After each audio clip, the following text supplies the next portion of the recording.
etcétera, y alguna modificación técnica que puede tener ese tipo de riego de los anteriores que hablamos, que es solamente la conducción mediante movimiento de tierras en el suelo para hacer llegarle agua al cultivo, y una modificación técnica que se los aproxima a, a una mejor utilización del recurso. Vamos a ver en esta charla que nosotros, que a medida que vayamos avanzando y logremos mayor incidencia técnica o mayor especialización técnica en los elementos de riego, todo eso apunta a hacer más eficiente el recurso. Es decir, estamos empezando con los métodos más antiguos, en donde no hay nada más que mover tierra y disponer según la disposición y según las pendientes, la distribución del recurso, hasta llegar a sistemas más sofisticados o más tecnificados como el del goteo, que me permite quizás tirar por día la cantidad de agua que necesita determinada planta. Entonces, hablamos de los riegos por surco, inundación, y una mejora de estos sistemas que son el flujo discontinuo, los sifones de riego, etc. Acá tenemos ilustraciones de lo que son el riego por surco.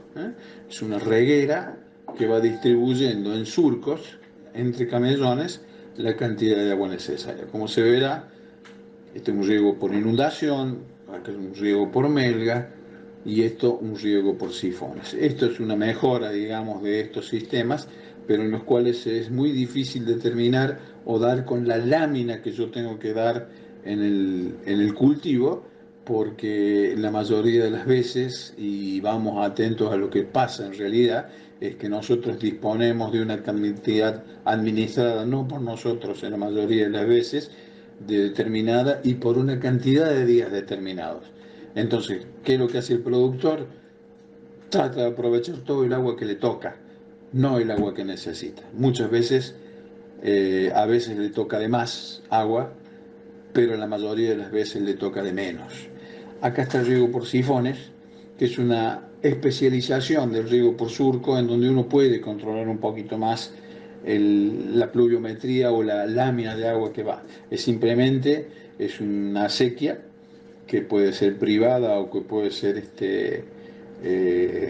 institucional, en donde con unos tubos de PVC se provoca un vacío y se eleva o se riega con ese sifón,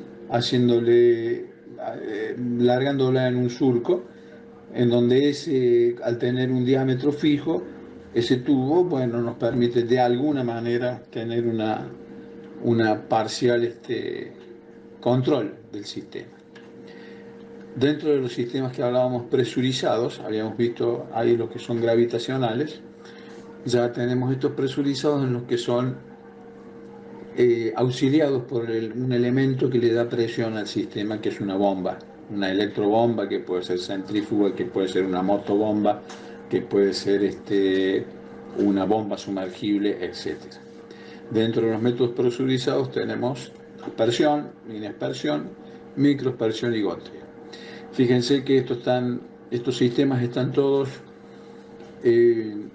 ordenados en cuanto a lo que requiere más presión y más caudal para el funcionamiento, hasta los sistemas que requieren menos presión y menos caudal, que son el sistema por goteo. Es decir, estamos llegando, digamos, en lo que sería el goteo a la expresión más allegada o más cercana a lo que sea la eficiencia de riego, en cuanto que tenemos la posibilidad de darle a la planta la cantidad que requiera por día incluso.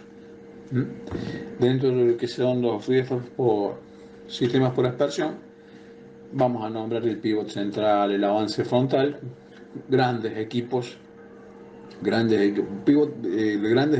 requieren mucha agua, los cañones de riego y los aspersores de impacto. Vamos a ver un poquito sobre ellos. Son los pivot central, que están medio alejados del objetivo que nos trae a nosotros al interés del curso, pero bueno, son equipos que ocupan grandes áreas de superficie, grandes áreas, y que consumen por instante, por momento, por minuto, grandes cantidades de agua. Es decir, hay lugares en los cuales son imposibles desarrollar sistemas o proyectos con esto porque no hay agua directamente. Pero imagínense que estos son equipos que proveen caudales entre 230, 250, 400, 500 y más, 500 metros cúbicos por hora, 500.000 litros hora. Es muy difícil lograrlos, hay pocos lugares en donde se pueden conseguir esos caudales. Acá en Córdoba tenemos la cuenca del río Segundo, la cuenca del río Primero, y paremos de contar, yo creo que ya no hay más cantidad requerida por este sistema. El otro punto son los cañones de riego. Los cañones de riego trabajan también con altas presiones y consumen altos caudales, pero tienen alcances de hasta 45, 50 metros de radio y bueno, son grandes superficies, pero a medida también hay que tener en cuenta que en este tipo de aspersores de impacto como son los cañones y los aspersores que ya vamos a ver, hay que tener en cuenta el impacto que tienen sobre la planta, sobre el cultivo, ¿no es cierto? Entonces esto está más bien dedicado a césped, áreas de césped en donde el daño del chorro, la fuerza del chorro pegando en la planta no es tan importante. Después tenemos, dentro de lo que son los sistemas de aspersores, que son los aspersores de impacto, sistemas fijos, son fijos que van sobre una cañería, aspersores a una distancia determinada, funcionando todos en un mismo momento, en un mismo instante.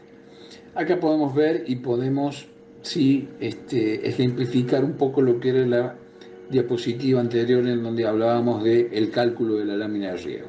Simplificando es el caudal que tira cada aspersor de los que están acá en litros por hora, dividido el cociente entre la lámina, entre la distancia que hay entre hilera e hilera de aspersores por la distancia entre los elementos regantes que son los aspersores. Ahí vamos a tener el dato de la lámina de riego. Esa lámina de riego que nos entrega el equipo la comparamos con la lámina de riego al reponer por el cálculo del balance hídrico de la evaporación y vamos a tener idea de cuánto es el tiempo que tiene que regresar ese equipo. Ahora, ese tiempo tenemos que cotejarlo también con la velocidad de infiltración que tiene el suelo, para que en el turno de riego que nos toque o en el momento que estemos regando, el agua pueda drenar con la facilidad que necesita o sin ningún impedimento para evitar escurrimiento. ¿Ok? Acá vemos un sistema de portátil, es decir, esta ala se desarma y se arma en otro punto.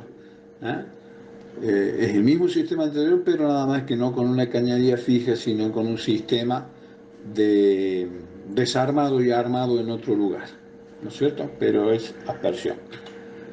Acá vemos un sistema armado con cañerías portátiles, pero esto está dentro de lo que son los sistemas no presurizados, porque en este caso, que es Belén, en la provincia de Catamarca, se tomaba agua de una vertiente. Imagínense ustedes lo que tienen con esas montañas, la pendiente que había en ese lugar, y se aprovechaba ese pendiente, se largaba agua por una cañería de acoples rápidos, y con eso se podía mover un sistema de aspersión para el riego de papa.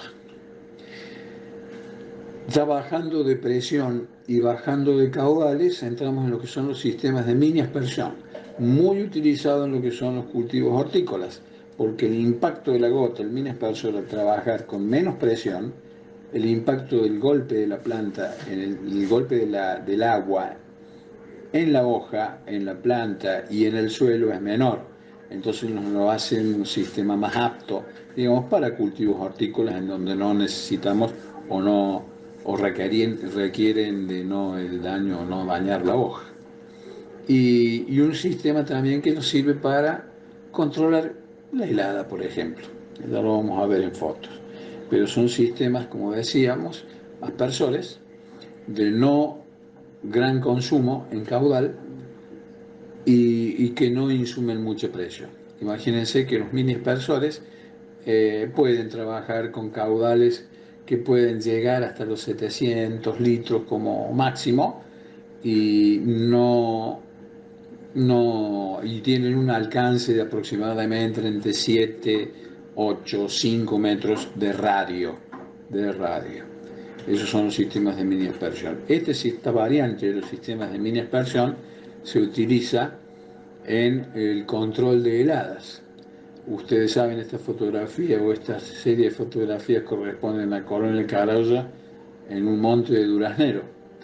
El aspersor, este mini aspersor que se usa es Meganet, que utilizaba 350 litros hora por elemento de riego, con un alcance de 7 metros de radio, en donde el objetivo era, como se ve en la fotografía, congelar la planta.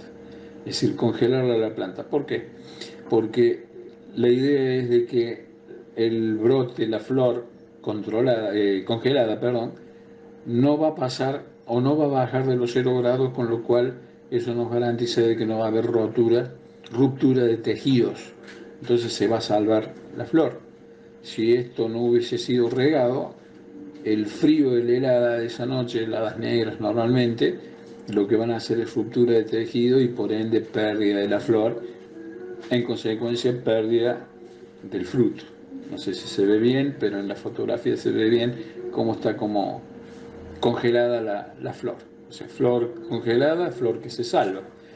Por supuesto que este sistema requiere de la atención de alguien que pueda hacerlo andar en el momento que lo necesita, pero en este caso ya, digamos, después de 2-3 años de funcionamiento se coordinó, digamos, con el trabajo de una central climática en donde detectaba, el temporizador detectaba, digamos, una presión determinada y un nivel de velocidad de viento determinado, accionaba las bombas de riego y se prendía solo por el momento que necesite para llegar al punto de congelamiento de los brotes y de las flores.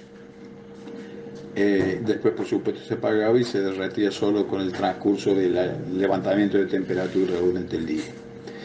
Dentro de lo que es la microaspersión, que volvemos a bajar caudales y la presión la bajamos o la estabilizamos. Las presiones de la microaspersión depende del uso que se emplee, que se haga. Pueden variar entre 4 kilos para los sistemas que son ya nebulizaciones para control de temperatura, o muy bajas de 1 kilo, 1,5 kilos, para lo que son cultivos al suelo, son microaspersores trabajando al suelo para lo que es el riego de almácigos o de plantas que no tengan que elevarse mucha altura. Dentro de lo que son las microaspersoras hay mucha oferta, pero tenemos los sistemas suspendidos. Los sistemas suspendidos son aquellos que hay que realizar una estructura, digamos, en los invernaderos o en los umbráculos o en lo que sea, que es un alambre con una tensión correcta, en donde va adosada una manguera, y en esa manguera van insertos los microaspersores. Los microaspersores normalmente van clavados en esa manguera de polietileno y constan de un puente, que es un bastidor que aloja una boquilla intercambiable, que esa boquilla maneja patrones de caudales de riego, y un inserto en donde choca el golpe de agua y tenemos distintos efectos de gota, en donde gota se puede hasta pulverizar y trabajar también trabajar como un sistema de regulación de temperatura dentro del invernadero, en donde va a exigir una forzadura de aire para que haya un corrimiento de aire. Estos sistemas podríamos decir que son suspendidos, que van con esa estructura, digamos, desde arriba hacia abajo, y tenemos dos modelos acá en la fotografía, en donde uno es muy interesante porque no tiene el puente de abajo que evita el choque del agua y va el círculo perfecto hacia abajo. Eso se hace en los sistemas suspendidos. Este es un efecto, un sistema de pulverización suspendida, en donde ustedes ven el efecto de la niebla ese que se provoca, que en un sistema también de forzadura de agua, lo que hace, de forzadura de viento, de aire, lo que se logra es bajar la temperatura. ¿Mm? Estos son los sistemas al suelo, es el mismo aspersor que veíamos antes, pero colocado al suelo. Estos sistemas se emplean, primero que es más fácil porque no necesitan el encastrado arriba, pero exige de que la altura de plantas a regar no supere la altura de esta estaca, que son unos 30 centímetros aproximadamente. Cuando las plantas que vamos a poner en los viveros, en los criaderos, ese tipo de cosas, superan esa altura, estos sistemas ya nos presentan un inconveniente porque se generan pantallas y choque directo hacia la planta que pueden causar algún daño, pero sobre todo pantallas que no van a hacer llegar con uniformidad al sistema a las otras plantas. Acá en esta foto ustedes ven un sistema combinado de aspersores al suelo y aspersores suspendidos. Esto es en la Universidad Nacional de Córdoba, son los invernaderos de la Universidad Nacional de la Facultad de Agronomía. Acá tenemos otra vista donde se ve funcionando todo el sistema de abajo. Este sistema está alimentado por una cisterna en donde se almacena el agua, que es agua corriente. Esa agua corriente es tomada por una bomba y enviada y bombeada al sistema. De vuelta volvemos a la fórmula, que sería multiplicar la distancia entre aspersores, distancia entre líneas, para dividir ese cociente por la cantidad de agua en litros por hora que me está consumiendo cada microaspersor. Acá tenemos otra toma en donde vemos acá claramente que el inserto que está trabajando es el inserto pulverizador, que es el que hace como una neblina abajo. Estos microaspersores tienen la posibilidad de cambiar los insertos, es decir, lograr otro tipo de gota y otro tipo de distribución de agua.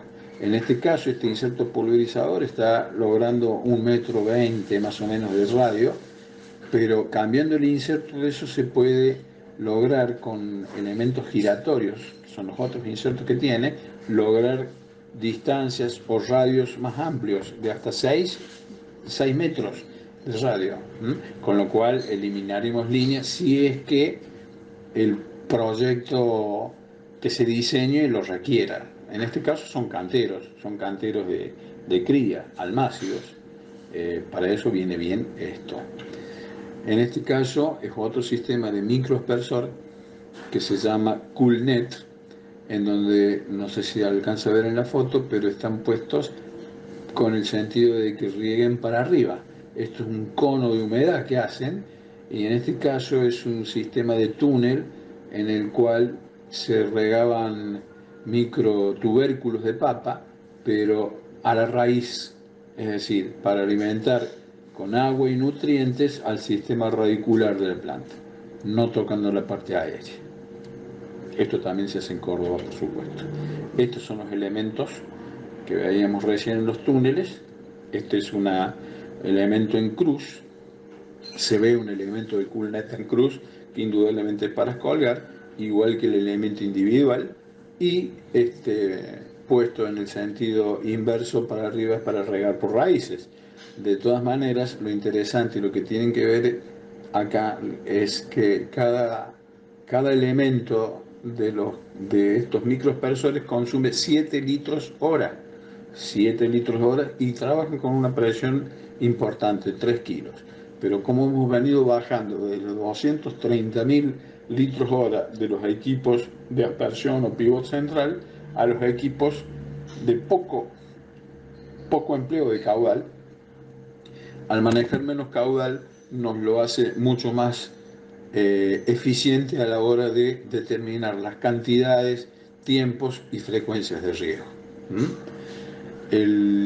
Acá tenemos otra ilustración que esto está funcionando como aportante de humedad a los almácigos estos que se están regando acá, y aportando humedad al aire para bajar temperatura. Hablando de la disminución de caudales a emplear en los sistemas, llegamos a lo que es más eficiente desde mi punto de vista, que es el riego por goteo. El riego por goteo es prácticamente enviar un sistema, es enviar la humedad al punto donde lo necesita la planta, que es la zona radicular de las mismas, pero la cantidad exacta